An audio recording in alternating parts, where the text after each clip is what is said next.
Paul Bristow is the Conservative candidate for the mayoral election in Cambridgeshire and Peterborough. Welcome to the conversation.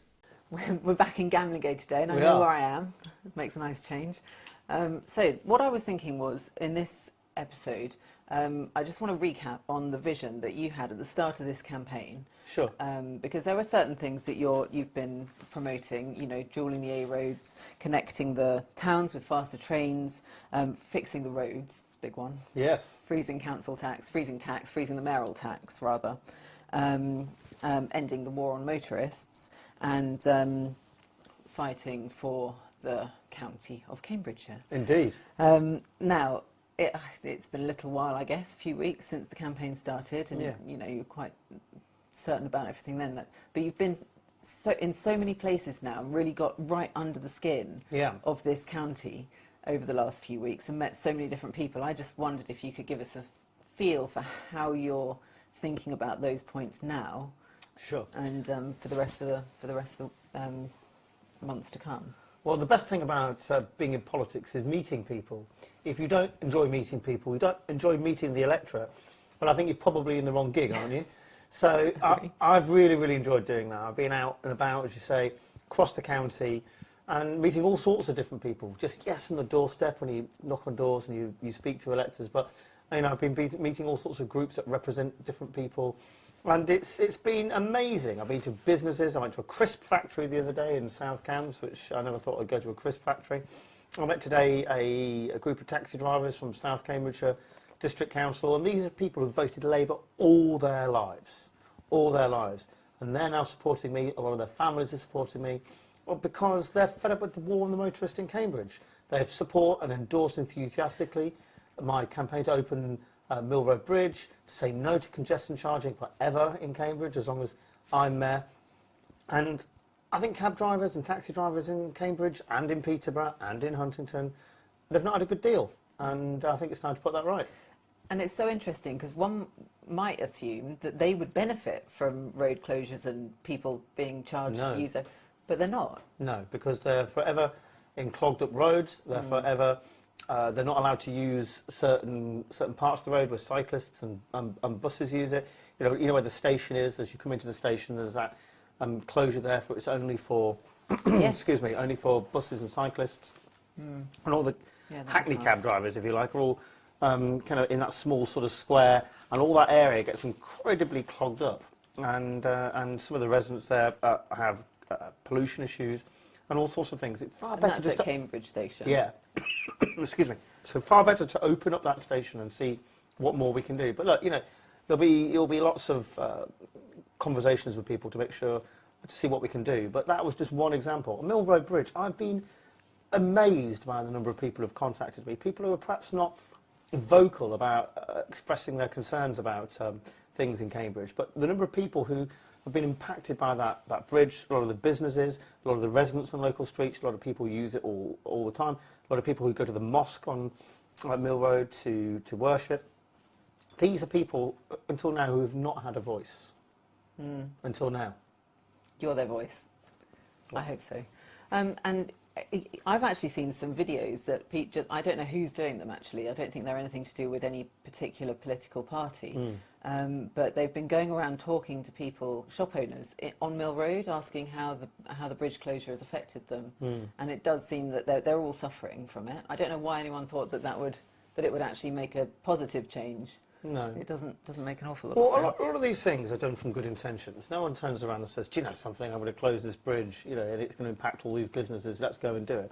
It comes from good intentions. Of course it does. You know, people want to quieten down the road so it's kind of a nicer atmosphere. They want people to use public transport. They want people to cycle. I kind of get it. But there are always unintended consequences to good intentions. And actually, do you know something? We actually might have a fairer city and a nicer city if we actually stopped restricting people using their cars and allowed people to get about, because they don't use their cars because they just enjoy driving. They're using their cars because they want to go to work, because they want to go to appointments, perhaps a GP appointment. They want to see family, they want to see friends.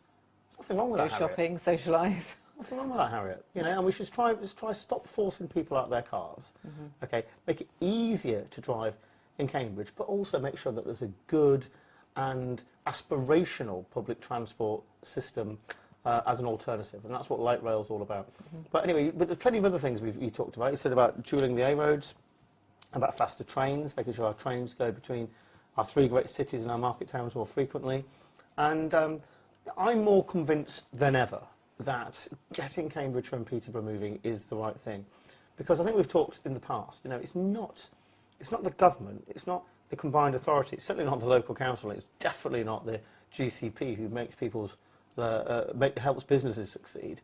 It's businesses themselves, it's communities and neighbourhoods themselves. The job of government, or the local authority, if you like, is to get out of the way and create the environment where people can thrive. And the one thing they can do is to connect communities through better transport. That's what we're doing. Well, you say that's the job of the local government, to get out of the way so people can. You're right, but it is the Conservative philosophy. It's not, that's the key difference here. That's the way that Conservatives think that these authorities should run, to give people choice, to open opportunity for them to make things work behind the scenes so that people can have the autonomy and be empowered to get on and do things for themselves. That's Conservative. That's why we feel like this. Well, Ronald Reagan, I think, what did he say? He said the 10 or 11 most scary words in the English language are, I'm from the government and I'm here to help. So maybe it should be, I'm from the Greater Cambridgeshire Partnership and I'm here to help. Yeah. That's probably the most scary word. I mean, have you seen some of the other things are in trouble? I think they're in trouble at the moment to do with some sort of walkway through picturesque, a cycleway through picturesque Cambridgeshire villages now. It's the latest project that's been found to be incredibly unpopular, and it's going to a High Court ruling. I mean, is there anything that these guys have touched which have not caused a great deal of controversy? I think they need to do a lot more listening. Maybe they need to do what we've been doing over the past few weeks. Get out there, talk to people, knock on doors, and use these instead of these. Mouths. Ears instead of mouths. Ears instead of mouths. Yeah. Yeah. Listen. You've got 2 ears. Listen twice as much as you. That's what I was always taught anyway. There you go. So there's nothing that you would change about those original campaign messages. Or is there anything you might say more with more passion, more vociferously? Well, there are things that I've added to what I want to do as the campaign goes on. Mill Road Bridge was always something that I had a lot of sympathy for, but I've made it a big totemic issue that I want to reopen Mill Road Bridge. The rest of them were responsible or want to keep it closed. I want to open it. I want to build a community stadium in Peterborough. I'm a posh fan. I'm also a York City fan, by the way, because lots of people will know I used to get quite a bit of stick sometimes for being a York fan rather than a posh fan. But I am a posh fan too. I had a season ticket at Posh. Can we just unpack that? Because I'm a bit ignorant in terms of what posh stands for. So I was born in York, and I suffer from this condition, this disease, this affliction that my father had and my grandfather had, and that means I've got to be a York City fan. Terrible football, but we'll park that to one side. Posh is Peterborough United, okay, it's our nickname, and I was a season ticket holder at Posh for years, when I was growing up, so definitely a Posh fan. Going to Wembley in a couple of weeks' time, can't wait for that. And look, Peterborough United have for quite a long time been talking about building a new stadium, and there's been controversy whether it's on the embankment or whether it's not, or whether the council are going to help them or whether there's not. And I've got a lot of frustrated owners of Peterborough United because they can't seem to get any certainty. They'd have to spend probably hundreds and hundreds of thousands, if not over $1 million, on planning and organising about where the stadium's going to go, but they can't get any certainty from the council. And so why bother? And lots of people obviously want to stay at London Road. There's an argument for redeveloping London Road, but actually I think there's a bigger opportunity here. So rather than just a new stadium for Peterborough United, let's think a little bit bigger. We can build a new stadium, but at the same time, we can build a swimming pool for Peterborough. But we've lost the swimming pool due to council competence, really. So we've lost the swimming pool. Well, we can build a new swimming pool at the stadium, so it's a community asset at the same time. And we can also have a concert venue for Peterborough in the centre of the city as well. So people can get that train that takes 48 minutes to and from London. Come to the centre of Peterborough and use this great new facility for Peterborough City Centre, really revitalising the economy in Peterborough. So look, I'm really, really passionate about that. That's something that I'm discussing with Peterborough United. And if I'm mayor, what I can do is if we've got strategic planning overview, I can guarantee that this can happen and be built. And we've got a council, yes, they need to be involved, yes, we need to listen to them, but I think if it's in the strategic plan for the whole of Cambridgeshire, I think we've got a great chance of building that new stadium. So that's something else that I've been talking about. But like I say, I mean, I've been talking to lots of different people, taxi drivers today, so there's lots of things that I'd like to do as mayor to support them. So I'm adding to my agenda rather than necessarily changing it. Which I think is great, because it means that you're completely, you know, everything you said originally, it came from a position of knowledge of the area anyway, and you're just building on that. You're just building on that as we go along. Yeah. And it seems like people that I've been speaking to are incredibly enthusiastic about your vision for the area. Yeah. I don't know if everyone's heard about the stadium, but surely that's going to benefit people in Cambridge and Ely as well, and everyone in between. Well, there are posh fans all over, all over Cambridgeshire. Quite a lot of Cambridge United fans as well. I can think of you fans right now thinking, what about us? I can already hear that. Well, if you want a stadium too, come and talk to your mayor. Yeah. But look, for me, it's not just a stadium. It's that swimming pool that Peterborough tragically lost, the regional pool, where I learned to swim, actually. How old were you when you learned to swim? How old was I? I was at primary school, probably from the ages of about 8 till about 11, I went and learnt to swim there.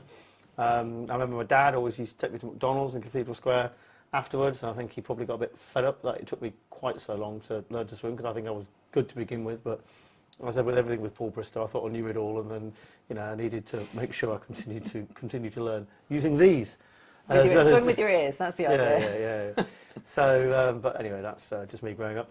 But look, that's where I learned to swim, and, you know, it broke my heart when that place closed. But we can rebuild.